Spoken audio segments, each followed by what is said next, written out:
దేవుని పరిశుద్ధ నామానికి స్తోత్రం కలుగును గాక. దేవునితో ఈ దినం అనే కార్యక్రమంలో మనము దేవుడిచ్చిన వాగ్దానాన్ని మనం ధ్యానం చేద్దాం. కీర్తన గ్రంథం 55వ కీర్తన 22వ వచనం వాగ్దానాన్ని మనం ధ్యానం చేద్దాం.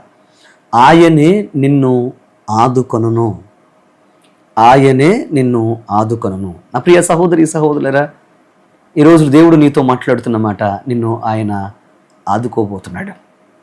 ఈ రోజున ఇటువంటి శ్రమల మధ్యన, ఇటువంటి ఇబ్బందికరమైన పరిస్థితుల మధ్యన నువ్వు ఒకవేళ ఈ దినాన్ని ప్రారంభిస్తున్నవేమో, ఈరోజు దేవుడు నీతో మాట్లాడుతున్నమాట, ఆయన నిన్ను ఆదుకోబోతున్నాడు. ఎలా అనంటే, ఋతు గ్రంథం మనం గమనిస్తే 3 అధ్యాయం 15వ వచనం, 4 అధ్యాయము 10వ వచనాలు మనం జాగ్రత్తగా గమనిస్తే, దేవుడు రూతును బోయాజు ద్వారా ఎలా ఆదుకున్నాడో, ఈరోజు నీ జీవితంలో కూడా ఆయన నిన్ను ఆదుకొని ఒక బలమైన సాక్షిగా ఆయన నిలబెట్టబోతున్నాడు. ఒకసారి వాక్యాన్ని మనం జాగ్రత్తగా బ్యాక్గ్రౌండ్లోకి మనం వెళితే, రూతు తన జీవితంలో 3గా మిగిలిపోయింది.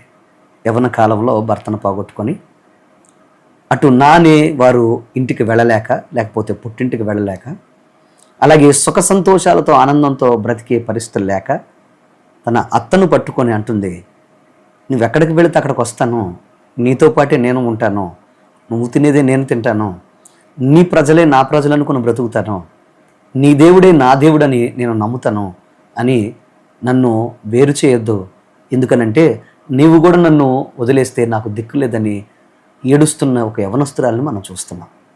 ఈరోజు చాలామంది జీవితంలో ఎవరూ కూడా బయటకు తీయలేని శ్రమల చేత చాలామంది బాధపడుతున్నారు.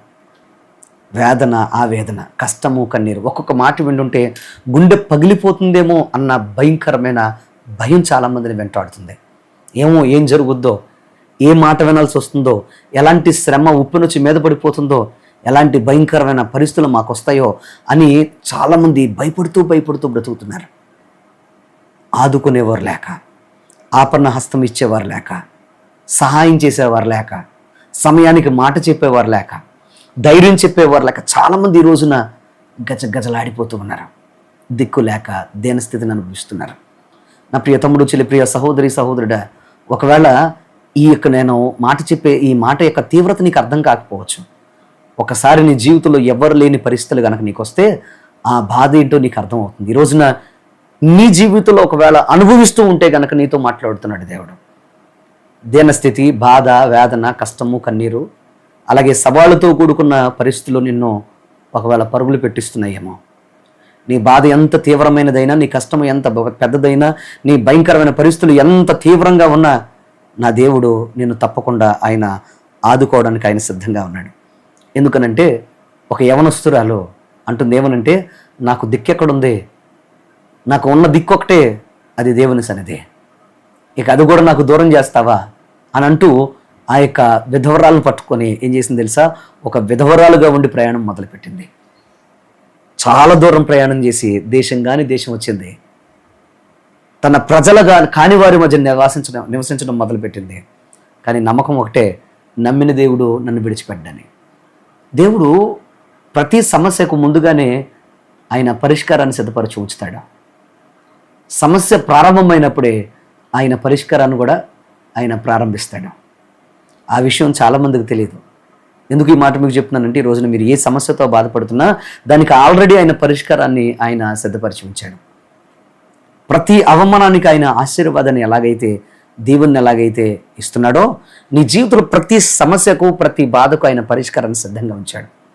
మరి దాన్ని మనం ఎలా కనుగొనగలం అని అంటే, రూతు ఎలాగైతే ఓపికగా, రూతు ఎలాగైతే నమ్మకంగా, రూతు ఎలాగైతే విశ్వాసంతో దేవుని పాదాలు పట్టుకుంటూ ఆయన దగ్గరికి వచ్చిందో, నీవు కూడా అలాగే విశ్వాసంతో అడుగులు వేయడానికి నువ్వు ప్రారంభించు. ఈ రోజు నీకు రిజల్ట్ తెలియకపోవచ్చు, ఈ రోజున ఏం జరుగుతుందో రేపు అనేది నీకు అర్థం కాకపోవచ్చు, కానీ విశ్వాసంతో నా దేవుడు నాతో ఉంటాడు, ఆయన తోడుగా వస్తాడు, నువ్వు అడగడం మొదలుపెట్టు, అలాగే నడవడం మొదలుపెట్టు.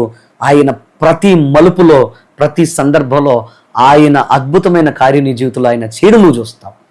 ఈ లేఖనాలు దానికి సాదృశ్యం, సాక్ష్యం. రూతు జీవితాన్ని మీరు గమనిస్తే, బోయాజుని దేవుడు సిద్ధపరిచాడు.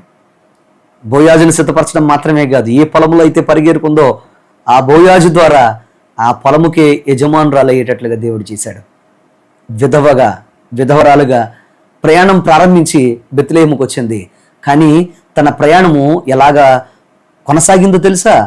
విధవ పుణ్యస్త్రీగా మారిపోయింది, ఒక కుమారునికి తల్లిగా మారిపోయింది, ఒక తరముకు తల్లిగా మారిపోయింది, ఒక బలమైన వ్యవస్థగా మారిపోయింది.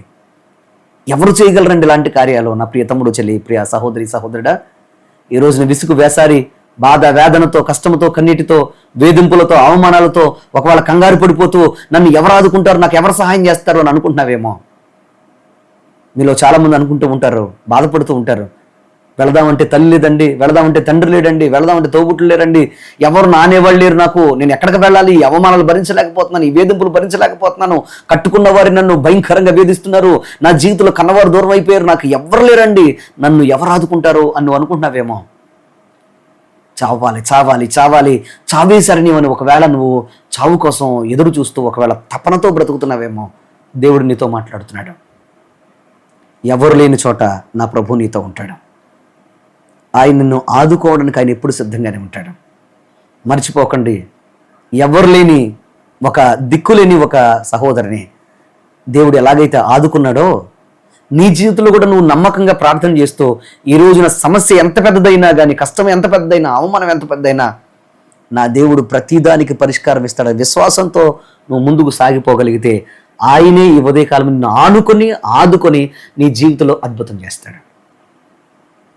నీ కష్టం ఏదైనా, బాధ ఏదైనా, సవాలేదా ఆయన చేతుల్లో పెట్టి దినమందు ఉదయకాలం ముందు ప్రార్థన లేకపోయించు. నీ జీవితంలో ఆయన తప్పకుండా అద్భుతం చేసి నీకు తోడుగా ఉండి జవాబు నీకు ఇస్తాడు. లెట్స్ ప్రే, ప్రార్థన చేసుకుందాం. మా పరమ తండ్రి, నీకు వందనాలు, స్తోత్రాలు అయినా ఈరోజు ప్రత్యేకంగా మీరు మాతో మాట్లాడిన మాటను బట్టి నీకు వందనాలు. అవును ప్రభువా, నీవే మమ్మల్ని ఆదుకునేవాడవు. నీ వాక్యం సెలవిస్తుంది, భారం యెహోవా మీద మోపము, ఆయన్ని నిన్ను ఆదుకుంటాడని. ఈరోజు భారం ఎంత ఎక్కువై, బాధ ఎక్కువై, కష్టం ఎక్కువై, కన్నీరు ఎక్కువై, ఎంతమంది అయితే ఇక్కడ నీకున్నారు ప్రభు వాక్యాన్ని చూస్తున్నారు, వారందరి జీవితాలు అద్భుతం చేయండి. మీరే ఆదుకోండి నాయనా. ఈ దినమందు నీ ప్రసన్నత, నీ కాపుదల, నీ సన్నిధి, నీ ప్రత్యక్షత చూడాలి బిడ్డలందరూ. యేసు నామములో అటువంటి కృప కలుగునగాక. బలమైన కార్యం చేయండి. దిక్కుతోచని స్థితిలో ఉన్న వారందరినీ మీరు బలపరచండి, బలమైన పాత్రలను పెట్టండి. ఈ దినమంతా బిడ్డలకు తోడుగా ఉండి అద్భుతం చేసి ఆశీర్వాదాలు నింపమని సమస్త మహిమ ఘనత నీకు ఆరోపిస్తూ యేసు నామమున అడుగుచున్నాము తండ్రి, ఆమేన్. ప్రియ సహోదరి, సహోదరి, వాక్యం ద్వారా మీరు దీవించబడితే తప్పకుండా మీ యొక్క స్నేహితులతో, బంధువులతో షేర్ చేసుకోండి. మీరు కూడా దీవించబడి ఆశీర్వదించబడతారు. God bless you. దేవుడు మిమ్మల్ని దీవించును గాక. ఆమేన్.